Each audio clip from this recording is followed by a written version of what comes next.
George Pickens and Tank Dell are at the top of our Olympic podium, ready to receive the gold medal for the best wide receiver values in 2024 fantasy drafts. We discuss why, plus reveal 4 more wide receivers that are great draft values on today's episode of Locked On Fantasy Football.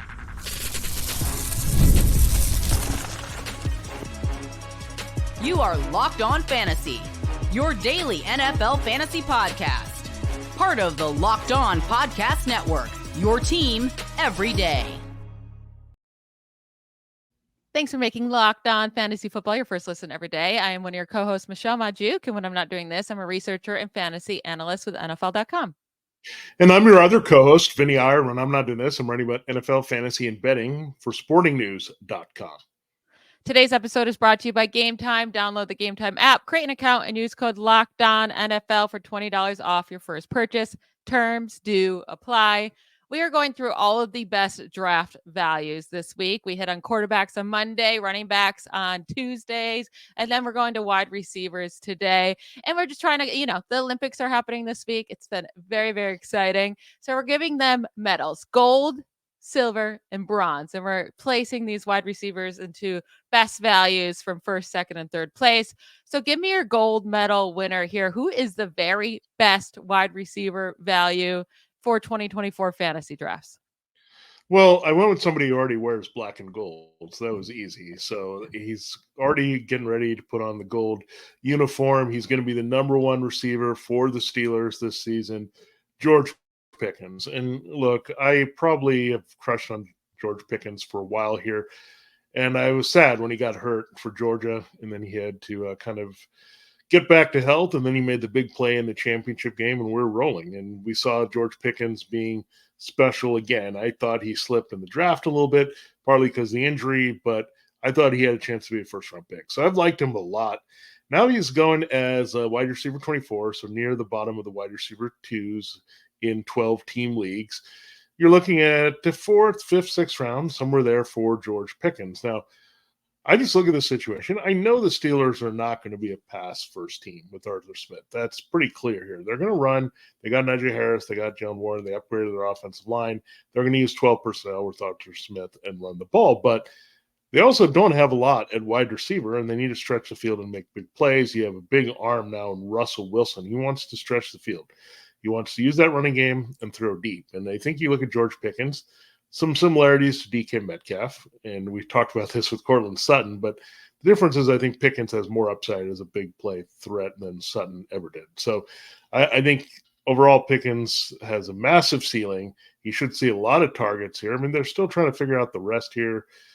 Van Jefferson and Calvin Austin, some of these other guys without Deontay Johnson. So the targets should be there.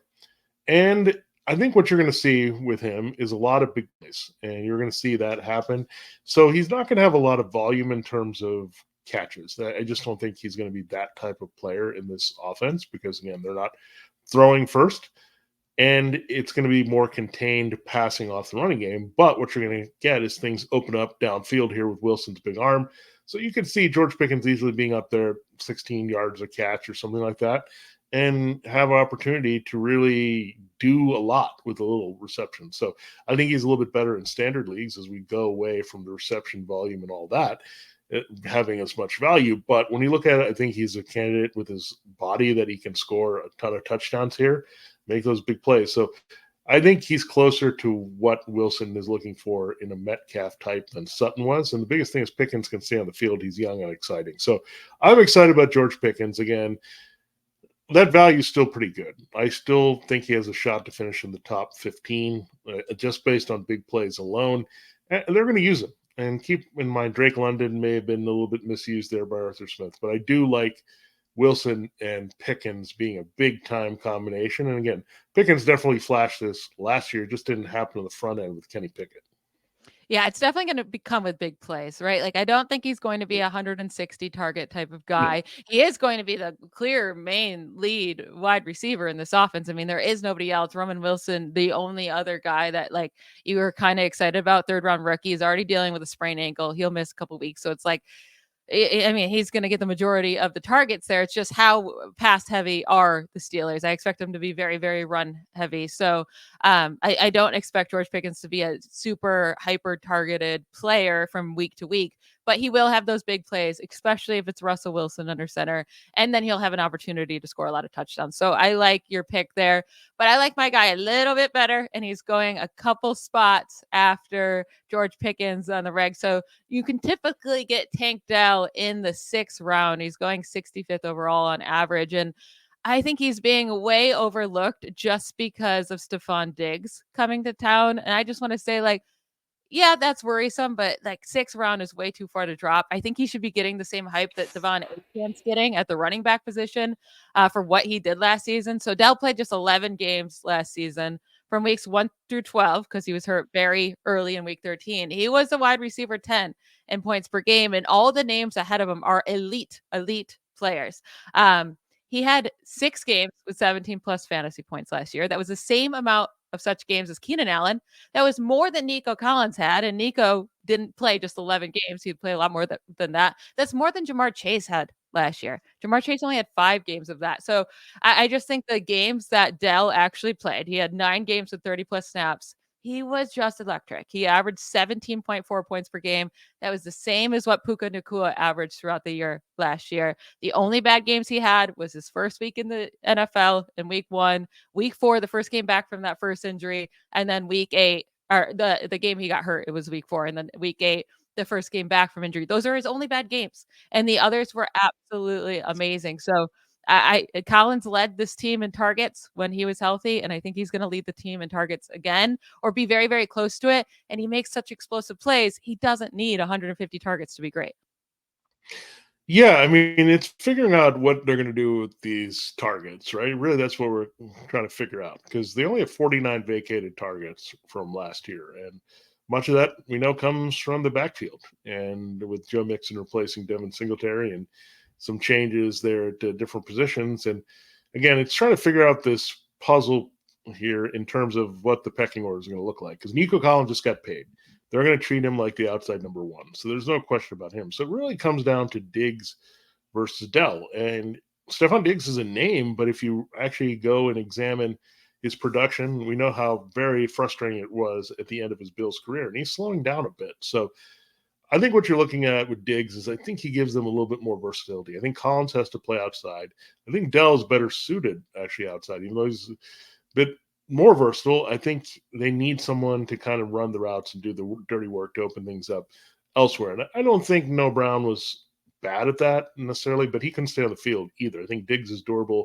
You can trust him to be out there quite a bit and open things up so you can consistently execute that 11 personnel that you want with the 3 receivers for CJ Stroud. So I'm not going to say Diggs is a decoy. I mean, he's a very talented receiver, but it's kind of ridiculous how much love he's getting here, especially when we have very good evidence of his decline from last year, where I think Dell, I think it's also timed with the fact that he had the injury to end last year.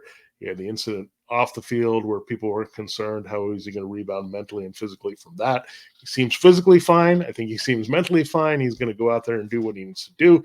And keep in mind, Stroud lobbied for this guy. I think as much as Diggs is going to be a factor, you have to know that Stroud didn't make his big rookie season without a lot of chemistry with Collins and Dell. That was pretty critical to what he was going to do last year. So I do love Dell. I mean, I think his value is only going to go up. So that's the thing is if you're drafting now, he's going to have good value. But if we have better indication as we see him a little bit more, much like he played the preseason and dazzled last year, if we have a good indication with his health, he's going to be a hard value to have. So I love him right now at wide receiver 29. I love that 24 to 30 range right now. Both of these receivers we talked about are in it.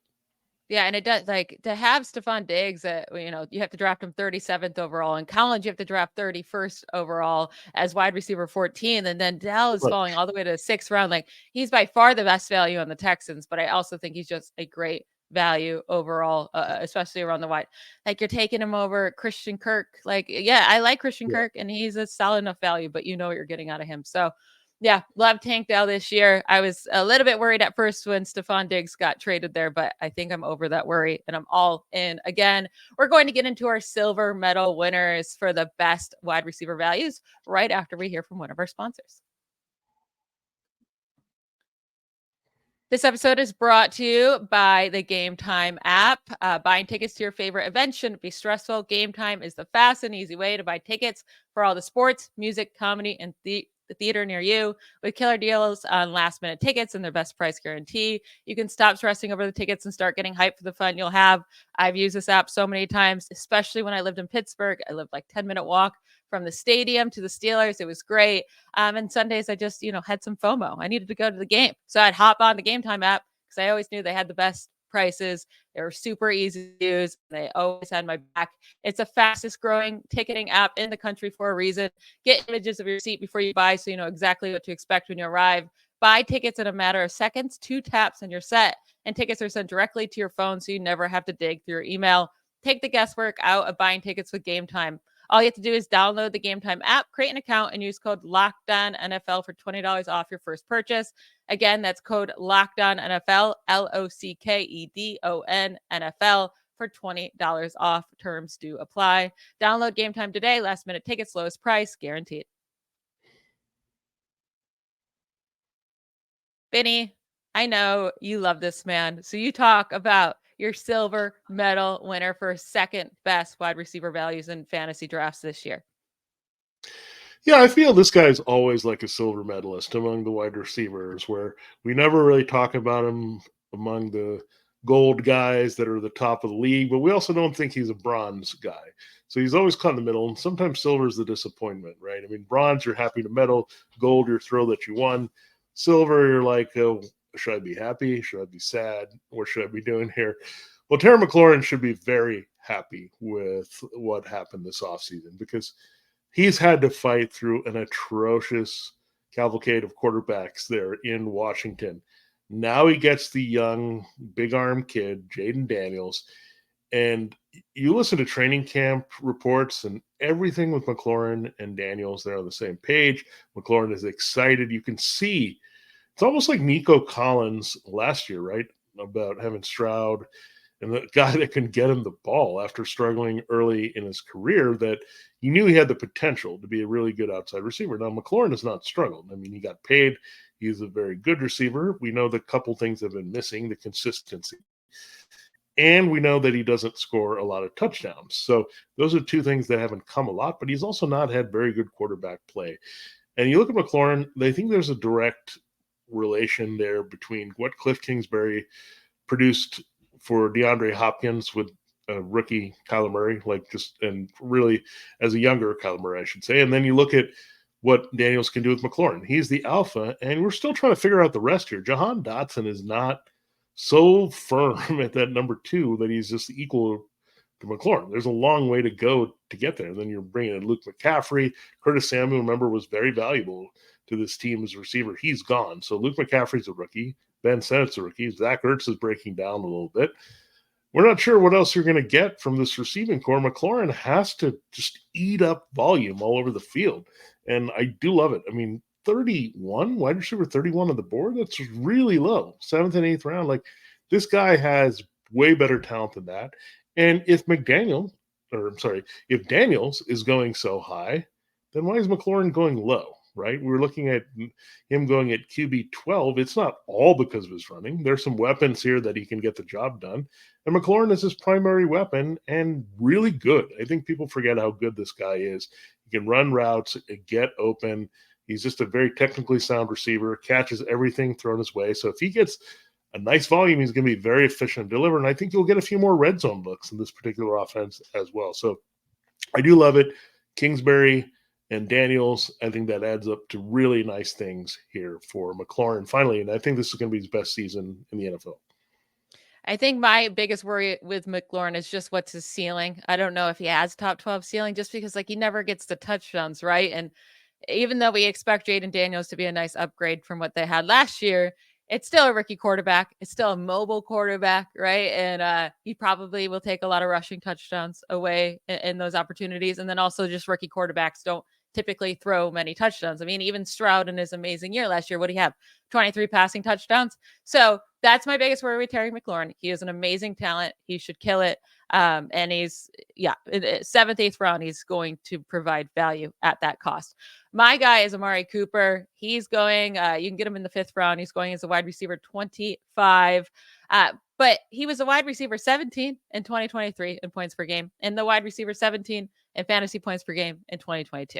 So I don't really know why he's now going as wide receiver 25. That's 8 spots below what he finished each of the last 2 years. And that's with bad quarterback play, right? I mean, how many quarterbacks started for the Browns last year?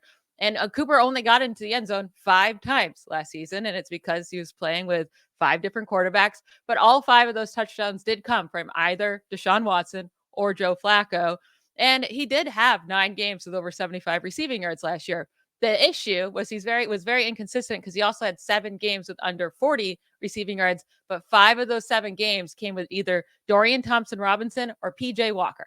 Now, I guess we don't know if Deshaun Watson can stay healthy for a full season because we haven't seen it. And they can't go pick up Joe Flacco now because he's with the Colts, I believe. But I let's just say Deshaun Watson's going to be healthy because we have to assume health for everybody. I do expect him to be better this year under Ken Dorsey. I expect this to be a heavy passing offense under Ken Dorsey as a new OC. And also with Nick Chubb, they're not rushing him back. So they really don't have the personnel to be a heavy run offense. And with Ken Dorsey hyper targeted Stephon Diggs. Like he was a 1 wide receiver offense. It was everything to Stephon Diggs. I do think, I'm not worried about Jerry Jeudy. We know Elijah Moore's nothing. I think Amari Cooper is going to be hyper targeted like he has in this offense already.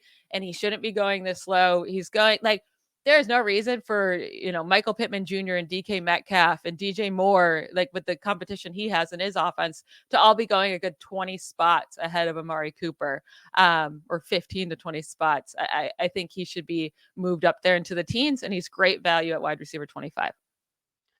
Yeah, Amari Cooper is sneaky because we used to joke about his home and away splits and all that, but then he had that big game in Houston before the playoffs last year that really put up his numbers. And that reminded us that he has a pretty nice ceiling too. He's pretty consistent when he can get the ball and good targets here. So when we're looking at that, I mean, I think it's very special that he is just a guy that can get it done with any quarterback. We've seen it going back to Derek Carr and with Dak Prescott. He was all over the field making plays. So he's going to get it done with any quarterback. Then it didn't matter if that quarterback is somewhat competent. You mentioned those guys that weren't very good for them last year, but Joe Flacco was a competent quarterback that fed him a lot and led to some big games. Oh, he was great with Joe Flacco. Yeah. So I'm going to predict here that at some point he's going to be catching a lot of balls from Jameis Winston. I just into the second half of this season, and I don't think that's necessarily bad, right? Winston is a guy that's going to fling it in this offense, and he's going to just throw it to his number one. So when you have Watson or Winston in there, they're going to just pepper this guy all over the field. He made a great point. He's very similar to Stephon Diggs, where they can run routes all over the field. He's trusted as a veteran, and Ken Dorsey likes that, right? A reliable guy that's going to get open and run the right routes. And he's going to figure out with the rest of these guys. I mean, we've heard about Cedric Tillman and David Bell, and what are you going to get from the rest of these Browns receiver? And now you have Jerry Jeudy in the mix. I mean, I don't know. I really don't know. And David Njoku might have a lesser role. Keep in mind, they didn't open it up for Dalton Kincaid while Ken Dorsey was there last year. So Njoku might be going to more inline and blocking, and he's good at doing that and helping the running game. So, again, all the targets point to Amari Cooper. And, again, if he gets targets with any quarterback of any kind of skill that has some experience in getting the ball to him, he's going to be productive. So, yeah, we told you about this range, Michelle. We had a wide receiver 24, 29, 25, 31. We're going to have some more, I guess, wide receiver threes there in our last segment. This episode of Locked On Fantasy Football is also brought to you by FanDuel Sportsbook. And FanDuel, you know what you're getting. You're getting America's #1 sportsbook. And look, the sports aren't sporting the way we want them to be right now. And I think it's just a wait for the football seasons to start, whether it's college or NFL you're into. I think it's very hard to bridge this gap in August, but the games will be here soon, and there's action you can get in on the Hall of Fame game against the Bears and Texans there if you want to take your shot here. I love sports so much that I never want them to stop. And this is great because we have NFL action coming this week. The sports are going to start sportsing like you want them to soon for yourself as well. FanDuel lets you keep the sports going whenever you want. All you have to do is open the app and dream up bets anytime you're in the mood. This summer, FanDuel is hooking up all customers with a boost or a bonus daily. That's right. There's something for everyone every day all summer long. So head over to FanDuel.com and start making the most of your summer, whether you're getting in on NFL preseason action or Major League Baseball. Keep in mind, FanDuel is the official sports betting partner of Major League Baseball. Check it out. That's FanDuel.com, America's #1 sports book.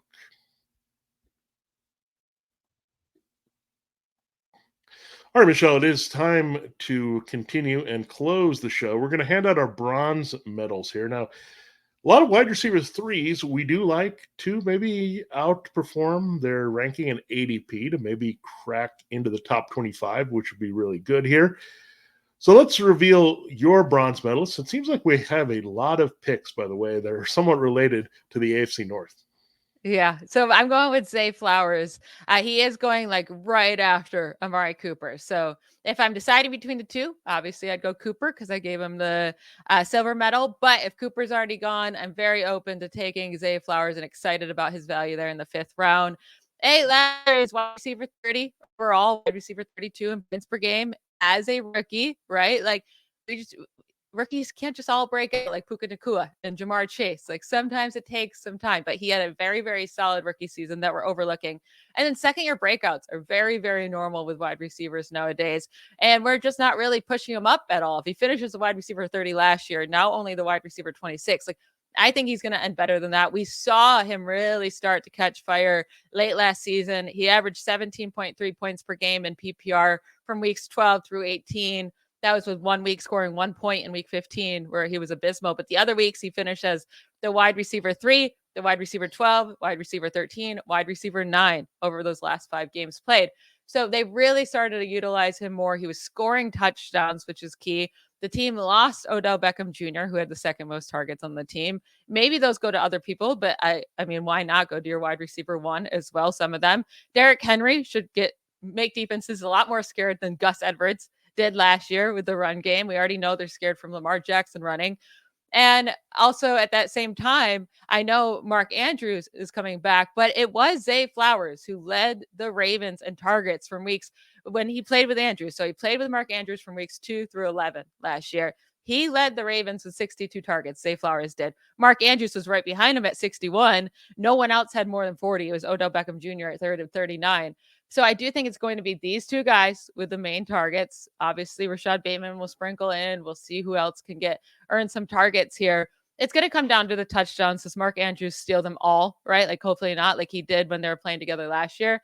But I do think Zay Flowers will still lead this team in targets and be a really nice value here and a really, really good offense that for the majority of the season wasn't scoring too much in the passing game, right? Because the running backs were stealing all of the touchdowns. We saw that start to change over the course of the end of the year, and that's when Zay Flowers started scoring touchdowns. So I think he has a really solid chance of being a second-year breakout. It is a little bit of a risky pick, but I think his value here, like when he already did it, basically right where you have to draft him as a rookie, he has such a high ceiling that I think in the 5th round, that's a really solid value for a guy with such a good ceiling. Yeah, I mean, the other thing that tells you something about the Ravens is the fact that they didn't really want to keep Odell Beckham Jr. as a big play threat. They brought back Rashad Bateman and Nelson Aguilar, which is a bit of a surprise. I mean, they weren't all that productive, but I think they wanted to keep things status quo in this offense where you could have Bateman as the outside guy, Aguilar as the kind of the veteran slot. You wanted some continuity here with Todd Monken in the second year with Lamar Jackson. So I think that was part of the plan, is keeping things kind of the same. And part of that is Lamar Jackson developed that chemistry with Zay Flowers going to the stretch last year. I mean, he was a rookie, so it's going to take a while to get on the same page. Some of these guys really produce a lot earlier than we expect, but it takes them a while to get going, especially when there's other familiar targets. I think Lamar Jackson will learn to lean on Zay Flowers a little bit more with the Mark Andrews situation. So I think it developed throughout the season. So that's a really good sign that they didn't really try to go get someone. Now, there's been a lot of buzz about Devontae Walker their fourth-round pick out of North Carolina. I get it. He's a very talented player, but we're also maybe reaching, right? Maybe we're looking for, the Ravens have got to have a second receiver of note here. Well, they do. His name is Zay Flowers because they have Mark Andrews as a primary receiver here all over the field. I mean, he's kind of a hybrid wide receiver. Let's just be honest with Andrews, the way he's been used and the way that Lamar Jackson trusts him all over the field, much like Travis Kelce. So we're looking for that next target. We saw the Chiefs have had some good value there with either Juju Smith-Schuster or Rashee Rice as that top wide receiver playing off the tight end. So when you look at this situation, it's not much different with Flowers and being the main guy. And again, if Bateman and Aguilar are starting with him, that's going to give him more opportunities there because, again, the chemistry is going to be with him and the big plays and just the reliability all over the field. So I'm excited about Zay Flowers for sure. Now, my pick used to play in the AFC North. It's Deontay Johnson. I had George Pickens. I started with him, so I guess I'm making both these guys happy away from each other. But I'm going with Deontay Johnson. He's going as wide receiver 35. He's going in a wide range from round 7 through 9 at this point. So anywhere in those spots here, I think people are just so down on the Panthers passing game.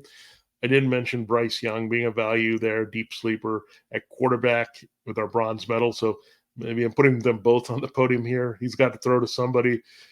And Adam Thielen's going to be a little bit of a factor, but lesser. You will see how the rookies and the youngsters with the big play threats pan out as well as the tight ends. But that points to Deontay Johnson having a huge volume. Now, does he have the same type of explosive ceiling? No.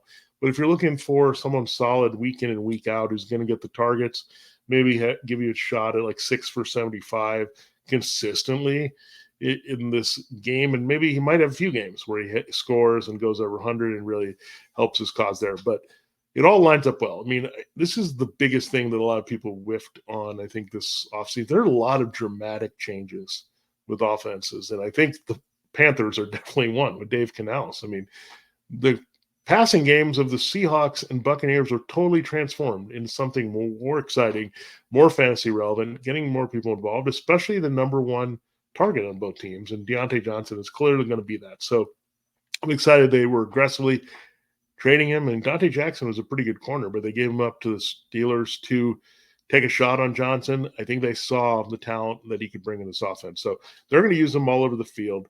I think he's going to be one of the better free agent pickups anywhere in terms of fantasy football production this season that isn't Derrick Henry. Yeah, from the sounds of it, it sounds like Deontay Johnson is the clear number one target here. Dave Canales is basically said, yep, Deontay Johnson, where is he? We're moving him around and he's our number one read. Wherever he is, that's likely where we're going. It seems like Dave Canales is all in on using Deontay Johnson as that hyper targeted guy, which we saw that role in the beginning of last year, right? For Adam Thielen, he got so many targets and it was it was stupid good for fantasy for a while there. We were like, this cannot hold up because Adam Thielen is washed, right? And it started to die down. It wasn't working anymore. But I think Deontay Johnson can handle that workload. There's no reason on average right now, he's still 90th according to Fantasy Pros overall in half PPR leagues, going 10 spots after Hollywood Brown. I would much rather Deontay Johnson going 15 spots after Chris Godwin. I'm taking Deontay Johnson over Chris Godwin all day, every day. That's not even a question. So I do think Deontay Johnson's being underdrafted for sure. And he'll bring back some really nice value as long as Bryce Young just takes a step forward, right? I'm not even asking for a huge step forward. Just don't be as bad as last year. And I think Deontay Johnson will have a really solid, not top 10, top 12, but he could be a top 20 fantasy wide receiver this year for sure. Yeah, all these guys we're talking about, that's what we're looking at, top 20. If you're a little lower, top 25, just giving you better value than where they're being drafted. So what that means is you can focus on other positions. Maybe that's knowing that these wide receivers are there later, that you can have guys performing like a wide receiver 2 a little bit later in your drafts, and you can maybe attack in these other rounds. And before that, just looking at quarterback or running back and attack those values. So it's all about getting the best return on your investment. And I think wide receiver in particular has a lot of those this year because of so many changing offenses, vacated targets and all that. So it's going to be fun to watch, but definitely keep it here on Locked On Fantasy Football. we're going to keep you updated with all the targets you want to look at wide receiver, and we'll have the rankings at some point here to get you ready for your draft. Yeah, and now we have to hit on the hardest position tomorrow, tight ends. We have to find 6 good values at tight ends. Not going to be an easy job for us, but it'll be a fun show, that's for sure. So don't miss it. Thank you to you all for making Locked On Fantasy Football your first listen every day. We'll talk to you tomorrow. Bye, y'all.